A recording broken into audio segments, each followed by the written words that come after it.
Binawi ng Land Transportation Office ang lisensya ng 18 bus driver at conductor matapos magpositibo sa isinagawang random drug test. Kabilang dito ang 10 driver at 6 na konduktor ng Victory Liner at 2 konduktor ng Solid North Transport Incorporated.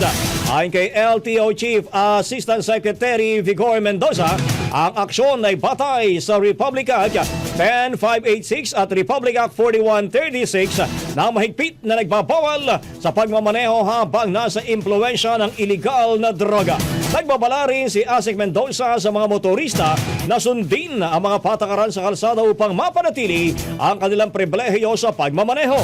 Noong nakaraang Semana Santa, 98 na mga lisensya ng mga bus driver ang binawi dahil sa iba't ibang paglabag habang mahigit 1,000 naman ang nabigyan ng show cause order. Ang bahaging ito ay hatid sa atin ng Standout ES4 Capsule. Simulang tuparin ang pangarap ng iyong anak. And stunting now!